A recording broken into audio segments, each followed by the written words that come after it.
porque has sido tan misericordioso con nosotros, que todavía no nos has consumido, como dice tu palabra.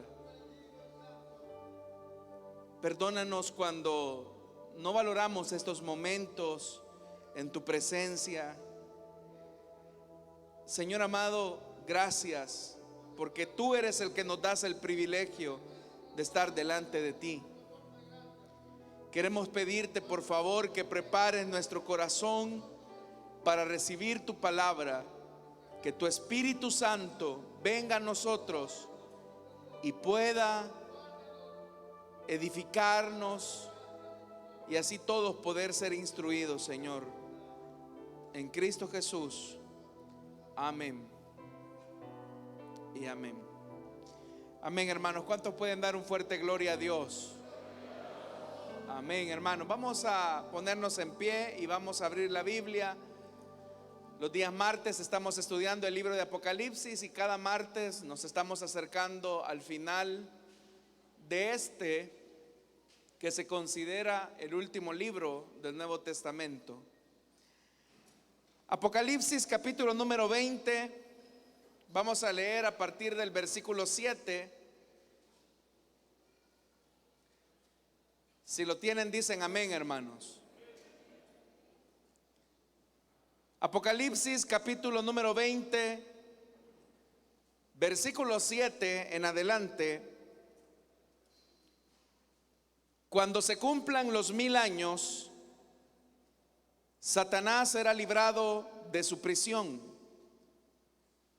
y saldrá para engañar a las naciones que están en los 4 ángulos de la tierra, a Gog y a Magog, a fin de reunirlas para la batalla.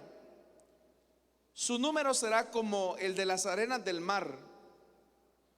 Marcharán a lo largo y a lo ancho de la tierra y rodearán el campamento del pueblo de Dios, la ciudad que Él ama. Pero caerá fuego del cielo y los consumirá por completo. El diablo que los había engañado será arrojado al lago de fuego y azufre, donde también habrán sido arrojados la bestia y el falso profeta. Allí serán atormentados día y noche por los siglos de los siglos. Amén. Hasta ahí dejamos la lectura, hermanos. Tengan la bondad de sentarse, por favor.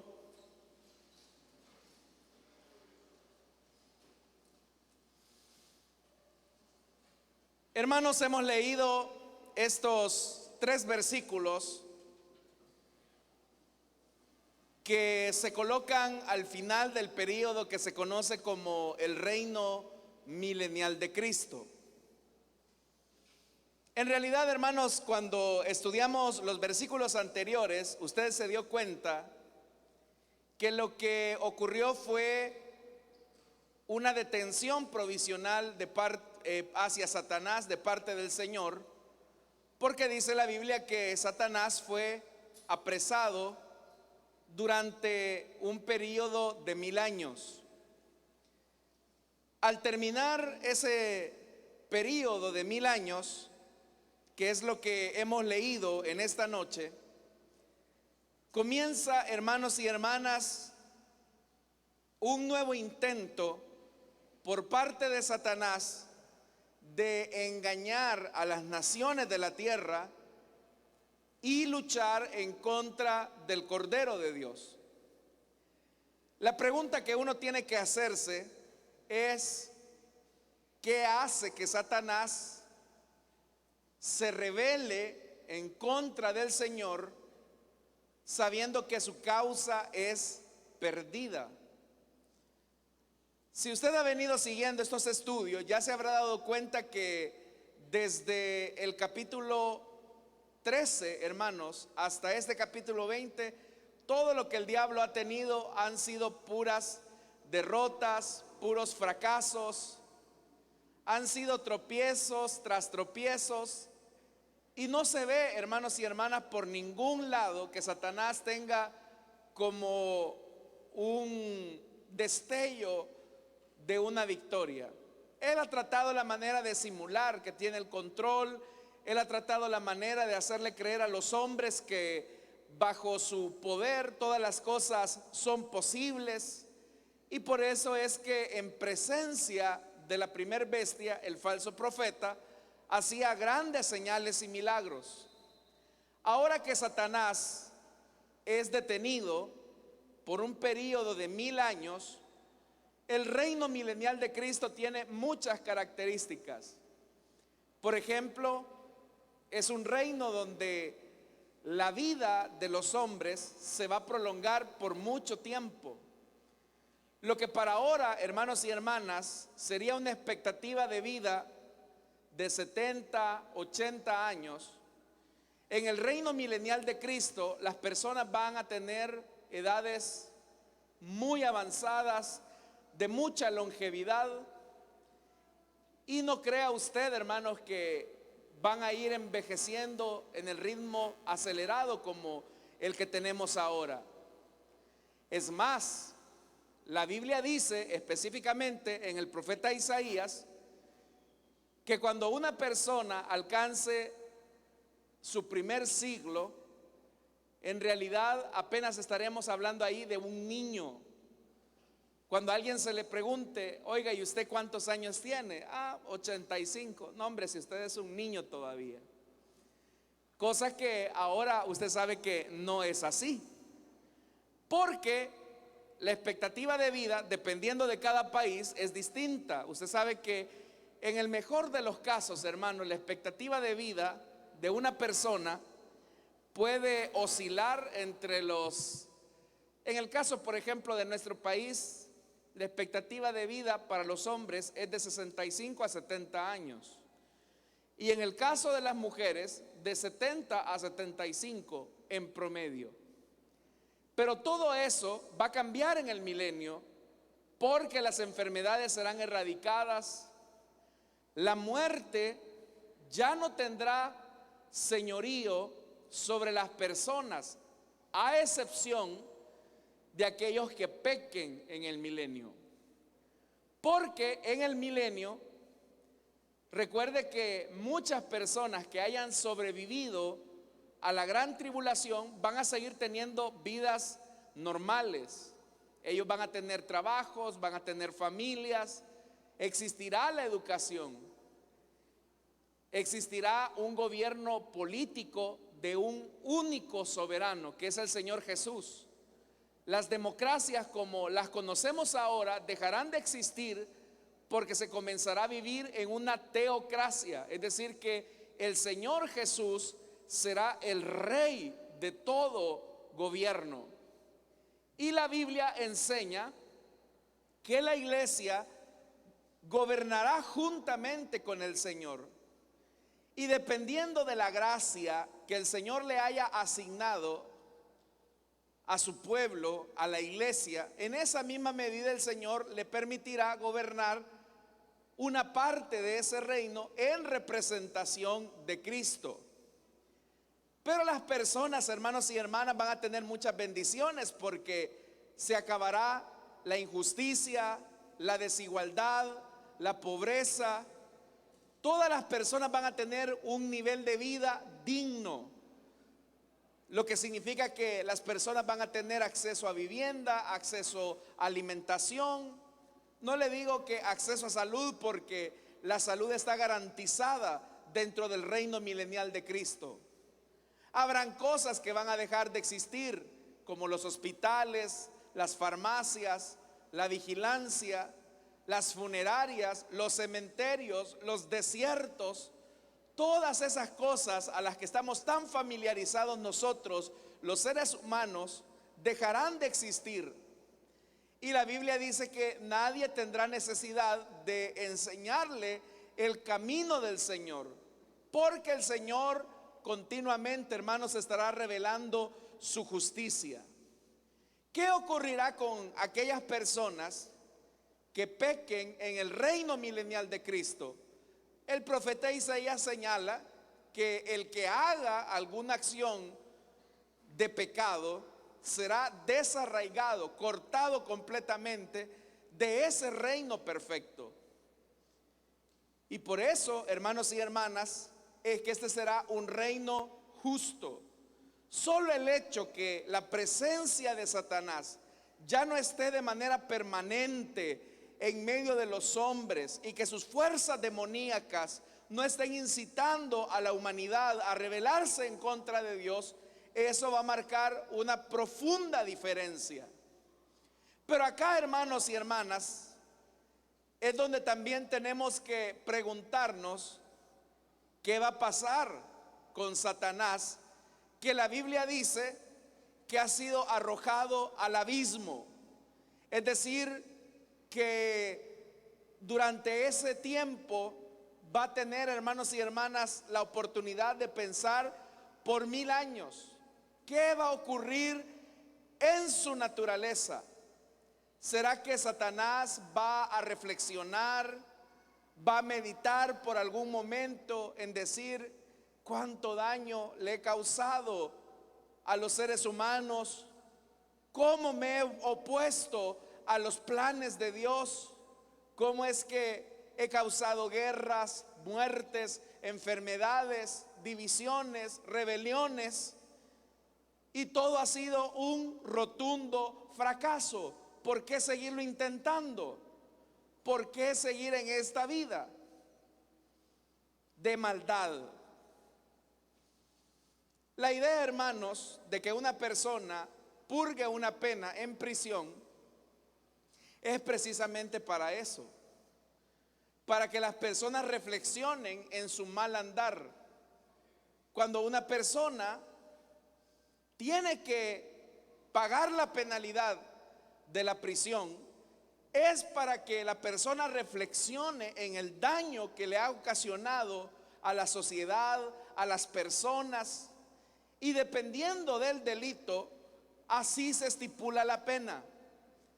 La idea, hermanos, detrás de esto es que a mayor pena en prisión, las personas tendrían que salir cambiadas y transformadas. De hecho, que el sistema penitenciario, en teoría, está diseñado para que las personas se reinserten a la sociedad. Pero usted y yo sabemos y de sobra que cuando una persona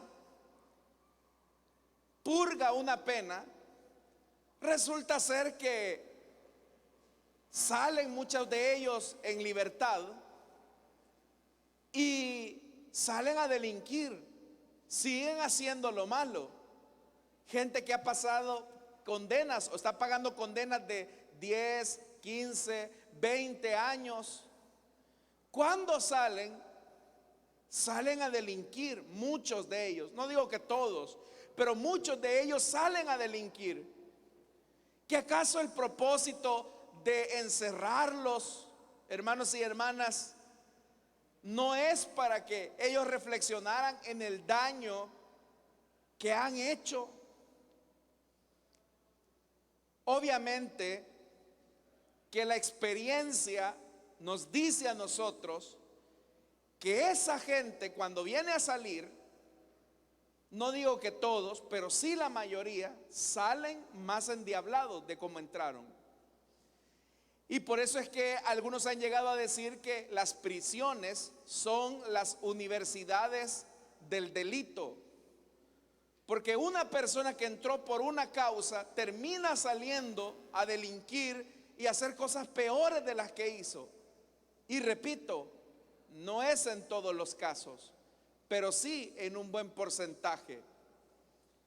Ahora, por esos 1000 años que se va a cultivar en la naturaleza de Satanás y también que se va a cultivar en la naturaleza de los seres humanos. No estoy hablando de la iglesia del Señor, porque la iglesia del Señor durante este periodo de 1000 años ya tendrá un cuerpo glorificado. Los creyentes tendremos un cuerpo glorificado, un cuerpo espiritual.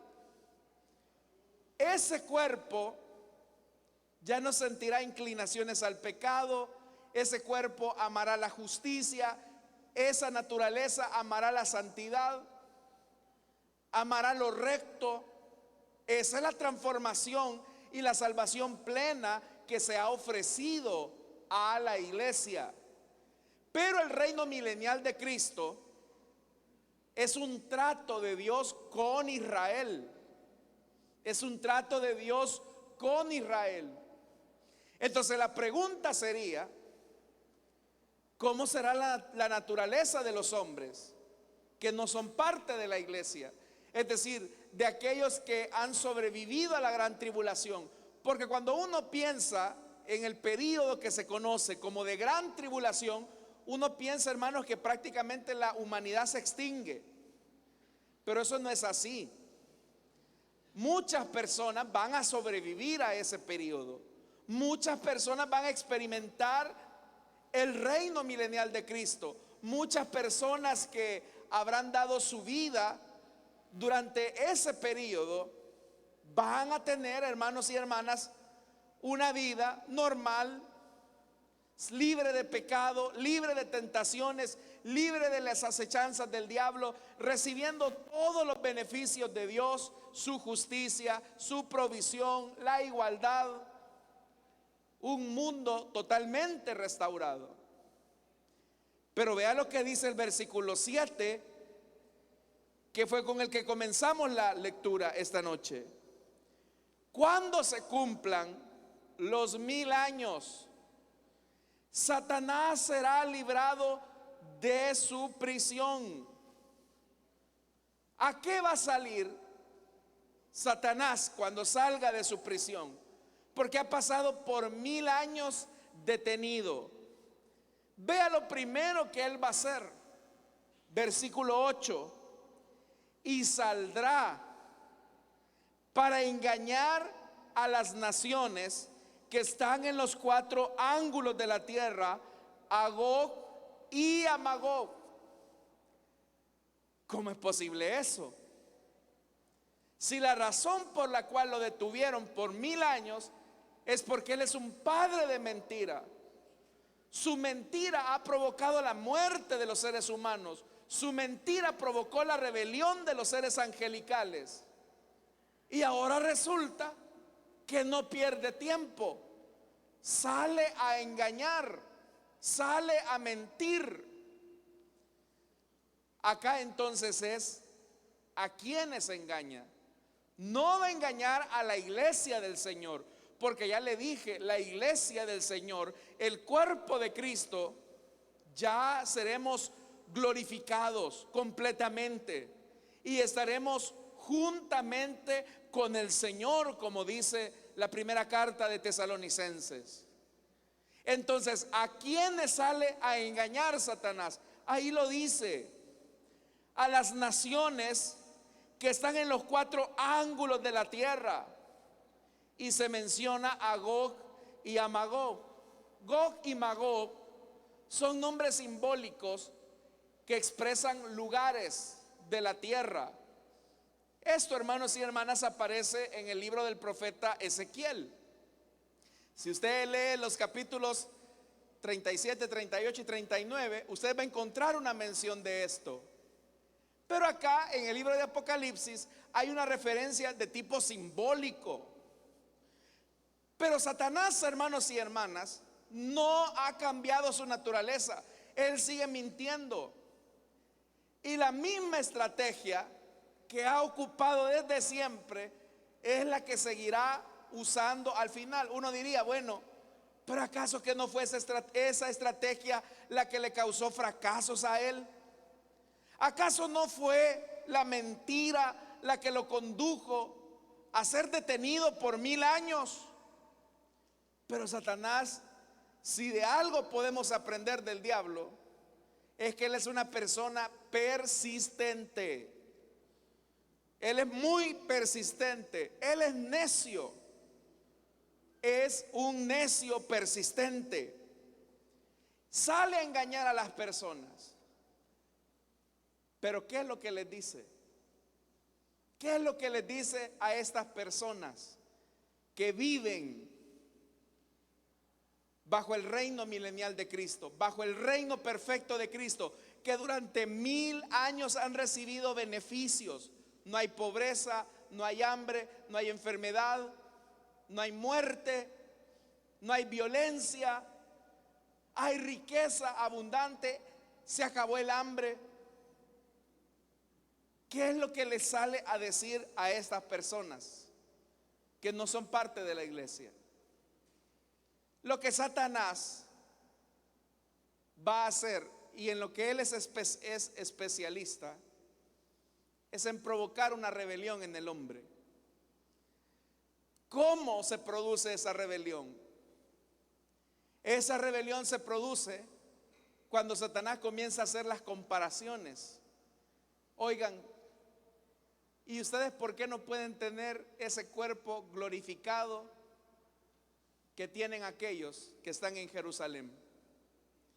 ¿Y ustedes por qué no pueden estar tan cerca como estos que anteriormente habían sido seres humanos igualitos a ustedes? Peores, porque estos eran hasta pecadores, eran malos.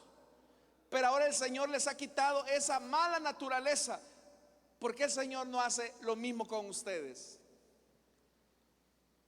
Esa comparación que el diablo va a hacer, entre otras cosas que el enemigo va a hacer, es para que la gente comience a dudar del amor y del favor de Dios. Es para que la gente comience a decir, es verdad. ¿Y por qué solamente ellos pueden gobernar? ¿Y por qué solamente ellos pueden tener ese cuerpo glorificado? Ese cuerpo que se mueve sin necesidad de transporte. Porque la iglesia no tendrá necesidad de eso, hermanos. La iglesia podrá viajar, hermanos y hermanas, de un lado a otro con ese cuerpo glorificado. Pero entonces la pregunta será, ¿y ustedes por qué no pueden tener esos beneficios? Ya ven, Dios tiene favoritos. Dios es un Dios malo. Dios es un Dios que no es justo. Y a ese Dios es el que ustedes dicen servir.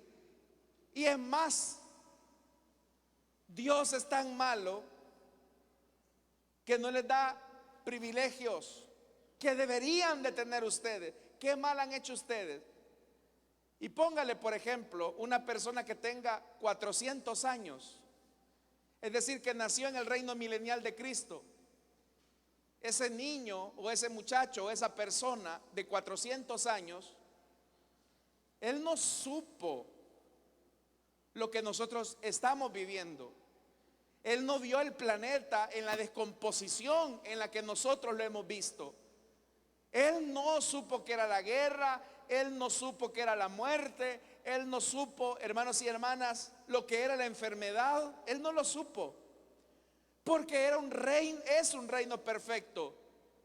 Pero desde el momento en que la comparación surge, es ahí donde la incomodidad comienza a decir, bueno, la verdad es que yo me merezco algo mejor, y eso mejor Dios no me lo está dando. Esa misma treta fue la que Satanás utilizó cuando arrastró a la tercera parte de los seres angelicales. Esa misma estrategia fue la que Satanás utilizó con nuestros padres, Adán y Eva. ¿Saben por qué Dios les impide no comer de ese árbol? Porque Él sabe que el día que ustedes coman de ese árbol van a ser igual a Él. Y Dios tiene miedo. Dios tiene miedo que ustedes sean igual que Él. Porque si ustedes se convierten en sus propios dioses, ya no van a depender de Él. Dios les está privando de la libertad, del gozo y del placer de la vida. Pero esa cosquillita que el diablo le mete a una persona es la naturaleza de la rebelión. Piense, hermano y hermana, cómo se producen las divisiones al interior de la iglesia. Cómo se producen las rebeliones al interior de cualquier congregación, de una iglesia. En esta iglesia no me valoran, el pastor no me permite seguir avanzando porque él sabe que yo predico mejor que él. Él sabe que a mí se me convierte en más a Cristo que a él. Él sabe que yo soy más elocuente que él, que tengo más carisma con la gente que él. Él sabe que yo tengo más tiempo que él. Todas esas cosas que comienzan así tan asolapadamente son muestra de la rebelión de Satanás inyectando ese veneno en los hombres. Por eso, hermanos y hermanas, ¿qué es lo que provoca toda división en una iglesia? Esta y muchas iglesias hemos tenido que enfrentar divisiones. Los que se han dividido porque creen ellos que pueden ser un buen número uno. Creen que tienen las capacidades, las facultades, los conocimientos, el llamado, el talento para poder ser ellos el número uno. Y Satanás comienza así: no te están reconociendo, no te están valorando.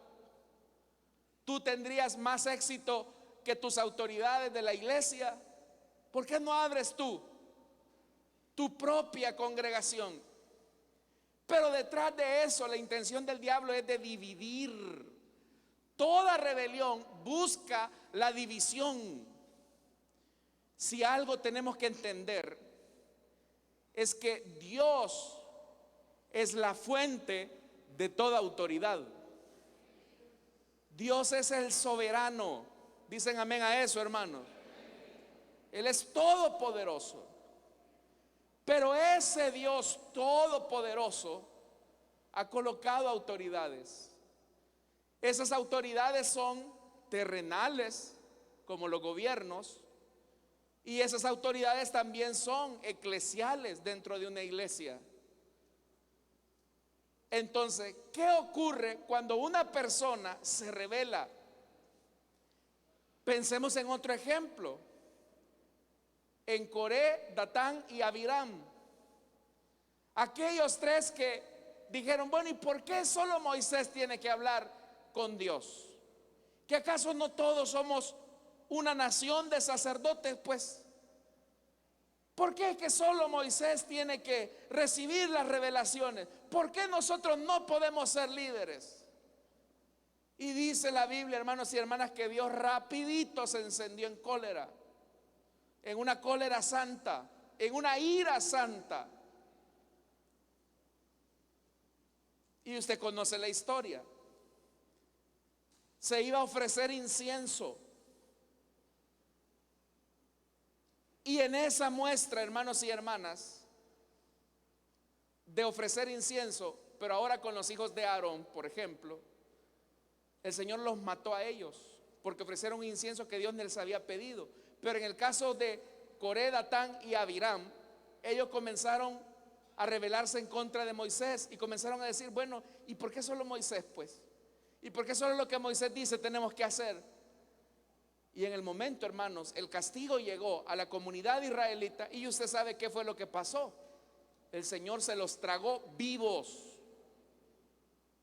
Y uno podría decir que acaso los israelitas no podían acercarse a Dios como Moisés lo podía hacer. No, porque Dios había elegido a Moisés y esa era la autoridad que Dios había delegado. Entonces, ¿qué pasa cuando una persona se revela a la autoridad? Y la rebelión, hermanos y hermanas, comienza de manera muy sutil, con comentarios, con disgustos, con inconformidades. Cuando haya una persona que le esté haciendo, hermanos y hermanas, cosquilla o sospecha de lo que Dios ha establecido, tenga cuidado, porque puede ser que detrás de eso, esté Satanás. Hace algunos años, usted sabe, los hermanos que tienen más tiempo de estar acá en la iglesia saben esto, que a partir de muchas mentiras, muchas personas que estuvieron acá con nosotros inventaron mentiras para dividir a la iglesia, y lo hicieron. Lo hicieron, hermanos. Pero detrás de esas mentiras, detrás de toda esa división, siempre estuvo oculto la rebelión del mismo diablo. Aun cuando eso se quiera pintar como es que nosotros vamos a hacer bien las cosas, y la primera lección que la persona que se divide le enseña a sus seguidores es la división. Por eso es que ahora Satanás lo primero que hace es, hermano, quiero que piense por un momento en esto. Yo no sé en cuánto tiempo a Satanás le va a tomar esparcir la mentira en contra del Rey Supremo que es Jesús, en contra de los representantes de Jesús que es la iglesia. No sé si en el reino milenial de Cristo Satanás va a utilizar los medios de comunicación como lo hace ahora. No sé si Satanás, recuerde que él es un ser espiritual, se va a presentar en los diferentes países para decirles que Jesús no es un rey justo y que ellos merecen un mejor trato. No lo sé, pero el hecho es que los reúne, y los reúne para una cosa: para dar un golpe de estado. Y vea lo que dice, versículo 8: a fin de reunirlas para la batalla. Su número será como el de las arenas del mar. Está hablando que una gran cantidad de los seres humanos que no son parte de la iglesia le van a creer a Satanás. Probablemente, hermanos, los que le terminen creyendo a Satanás sean los hijos de los sobrevivientes de la gran tribulación. Porque recuerde que los que sobrevivieron a la gran tribulación, ellos saben que el diablo es un mentiroso. Se necesitaría mucha ingenuidad para creerle a alguien que es un mentiroso. Pero aún así, yo le aseguro que más de algunos de los que sobrevivan a ese periodo le van a terminar creyendo. Entonces, ¿cuál es el antídoto? ¿Y qué nos hace a nosotros diferentes del resto de los seres humanos? ¿Qué es lo que nos hace distintos? Lo que nos hace distintos es que para nosotros el reino perfecto de Cristo ya comenzó en nuestras vidas. El día en que nosotros decidimos que Él fuera nuestro Salvador y nuestro Señor. Si Cristo gobierna en su corazón, ¿qué oportunidad va a tener Satanás de engañarlo? ¿Qué oportunidad tendrá Satanás de hacerlo llevar a una conducta rebelde en contra de Dios? Por eso es que el diablo se limita con la iglesia a tentarnos. Y toda tentación, hermanos, es una muestra de rebelión en contra de Dios. Porque el diablo quiere que usted le compre su mentira, y al comprarle su mentira, usted se está rebelando en contra de Dios. Pero hasta ahí puede llegar. Entonces, ¿cuál es el antídoto para no caer en la rebelión de Satanás? Colocar a Jesús como el Señor de nuestra vida. Que Jesús sea nuestro Rey.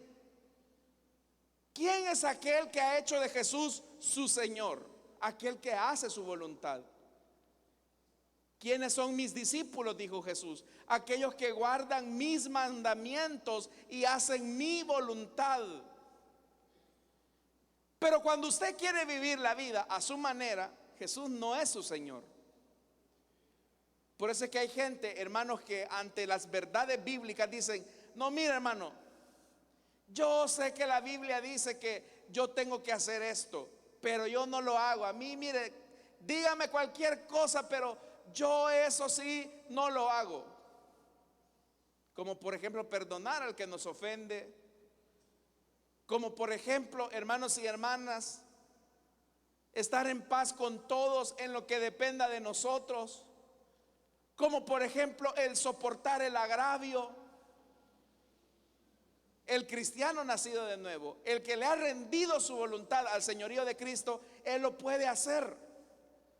Pero el que no se ha rendido al señorío de Cristo, usted los puede escuchar: que lo perdone Dios menos yo.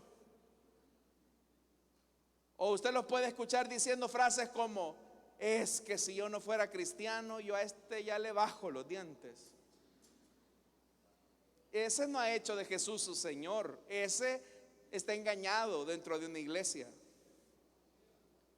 Porque aquellos que han hecho de Jesús su Señor, ellos se deleitan y aman en hacer la voluntad del Padre.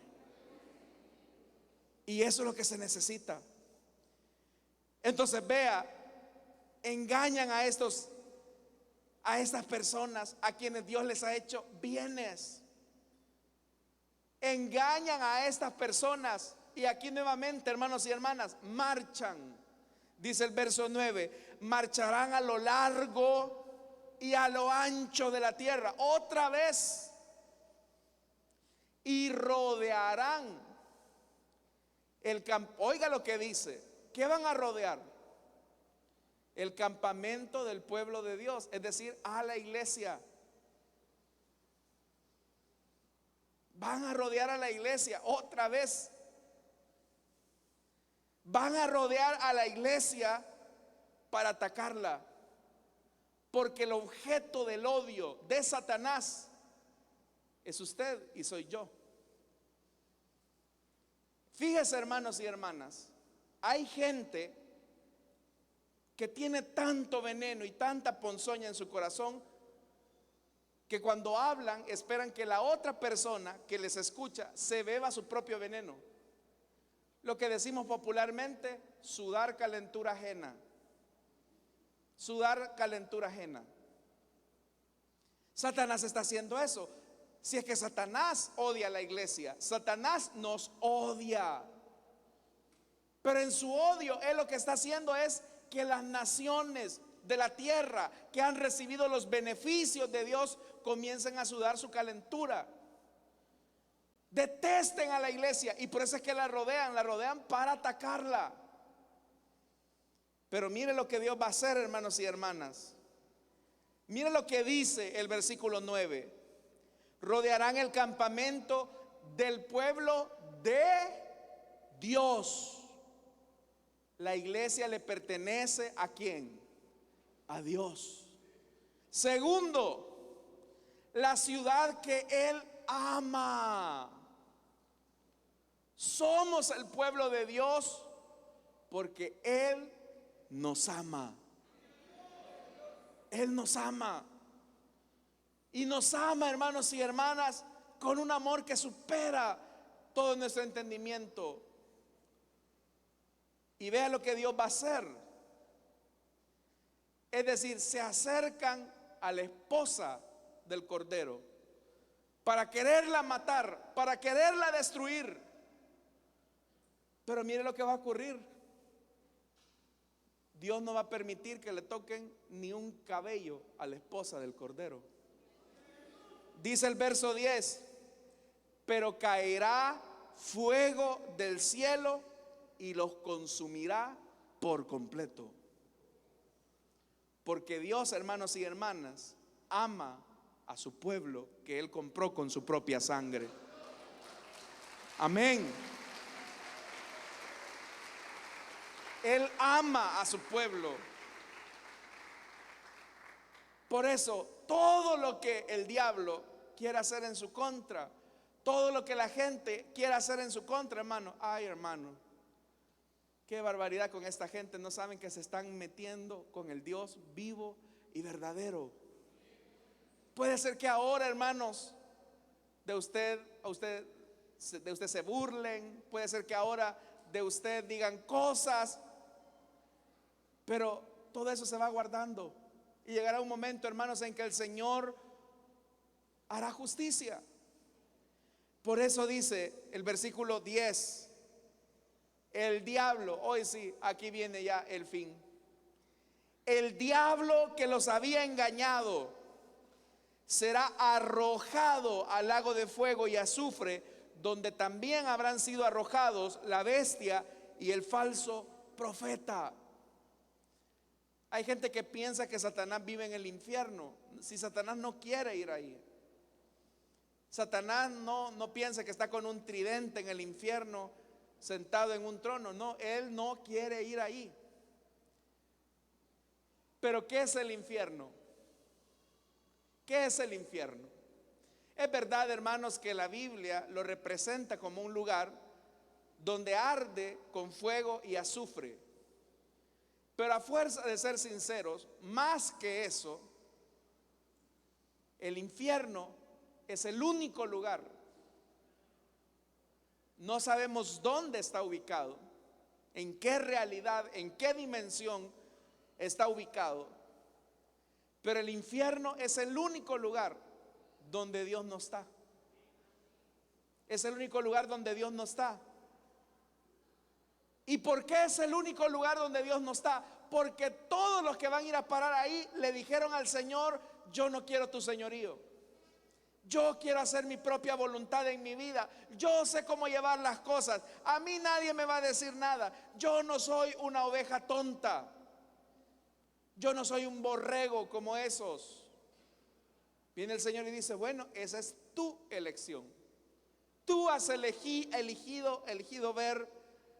Has elegido, tú has elegido eso, vivir a tu manera, vivir como te da la gana. Ok, te suelto. ¿Por qué cree usted que hay gente que comete cosas y pecados de las que no pueden salir? Hay gente que dice: yo tengo voluntad propia. Y como tengo voluntad propia, yo sé cuándo voy a parar un pecado y cuándo no. Y son las típicas personas que dicen: el día que yo decida dejar este pecado, lo voy a dejar. Mentira. No lo pueden dejar. ¿Por qué no lo pueden dejar? Porque el único que puede romper las cadenas es Jesucristo, el Hijo de Dios, cuando se sienta en el trono de nuestros corazones.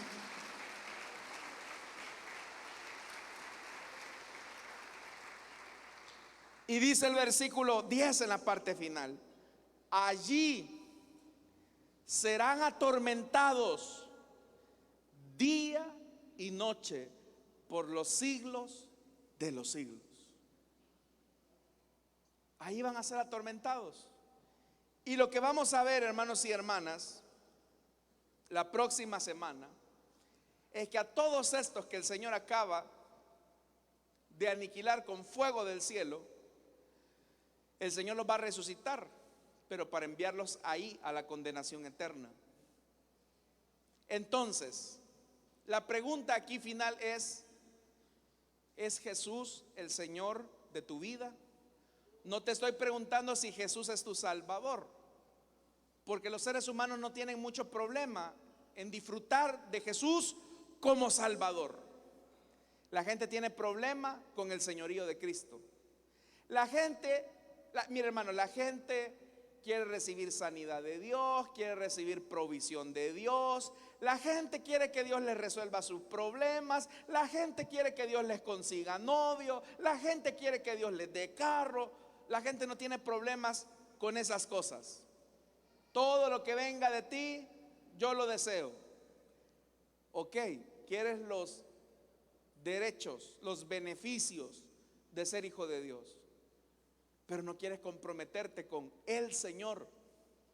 Y por eso es que hay gente que, usted los habrá escuchado: hermano, mire, fíjese que estoy sin trabajo, tengo a mi mujer enferma, tengo a mis hijos enfermos. Ay, ora por mí, hermano. Ya que va para la iglesia, ay, ora por mí. Y usted le dice: claro, yo voy a orar por usted, don fulano. Y por cierto, le invito a ir a la iglesia. Ay, no, es que yo la otra semana, en otra ocasión. ¿Cómo es que esta gente quiere los beneficios de Dios, pero no se quiere comprometer con Dios? ¿Cómo se le llama a una gente que solamente lo sigue a usted por lo que usted les da? ¿Cómo se le llama?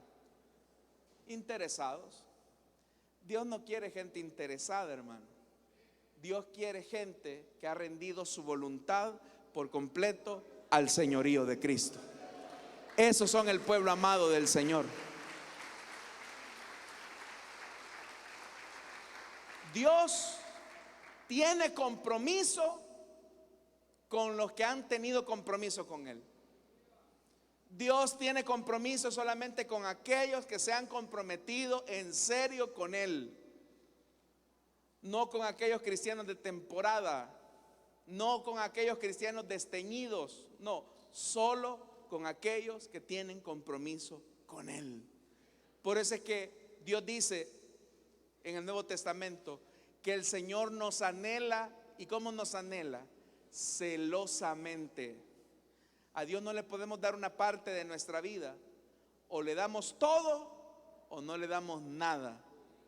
Pero nuestro Dios merece todo de nosotros, porque Él se entregó totalmente por nosotros en aquella cruz. Amén, hermanos. Vamos a orar, vamos a cerrar nuestros ojos.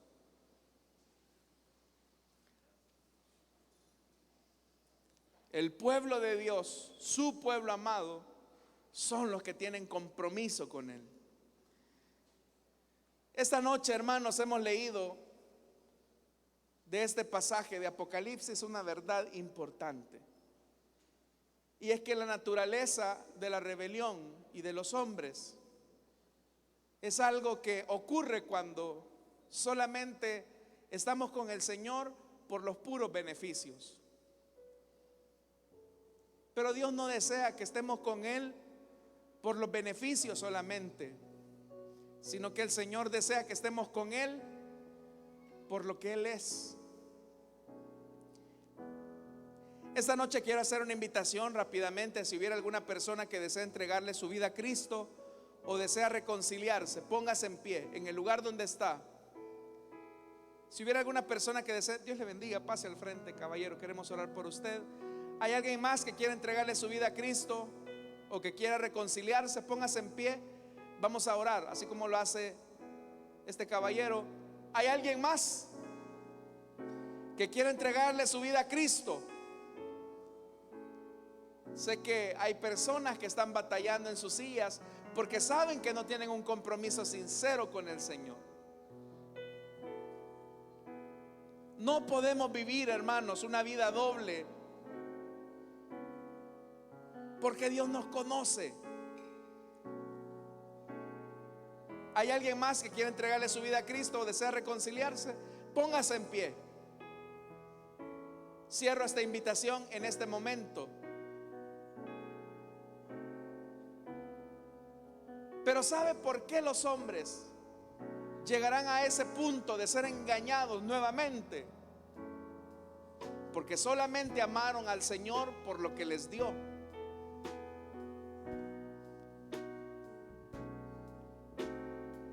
Y Satanás se aprovecha de eso. Satanás se aprovecha de los corazones interesados. Satanás se aprovecha de los corazones que solamente van a buscar un milagro. Satanás se aprovecha de aquellos que simplemente quieren los beneficios de la cruz, pero no quieren un compromiso con la cruz. ¿Habrá alguien más esta noche? Vamos, jovencita. ¿Qué esperas? Caballero, vamos a orar por esta vida. Oremos al Señor, hermanos. Padre que estás en los cielos, Señor amado, te damos las gracias por esta vida que está acá rendida ante ti. Que a partir de este momento tú, Señor, seas el soberano en su vida. Ayúdanos a nosotros para perseverar en amor y en fidelidad hacia ti. Si hemos confesado con nuestra boca que tú eres el Señor, ayúdanos a vivir en la dimensión de la cruz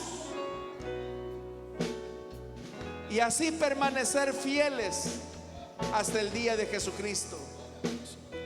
Porque es nuestro deseo, Señor, estar contigo. Perdónanos si hemos permitido que otras cosas filtren nuestro corazón, nuestros pensamientos, nuestro espíritu. tú examina los corazones de tu pueblo esta noche. Señor amado, al ser pesados, si hay falta en nosotros, perdónanos. En Cristo Jesús, Señor nuestro. Amén y amén. Gloria al Señor, hermano. Le damos la bienvenida a nuestro hermano con un fuerte aplauso. Gloria a Dios. Bienvenido, hermano. Pase a que le puedan tomar sus datos. Y nosotros, hermanos, vamos a orar en esta noche por nuestras ofrendas y nuestros diezmos.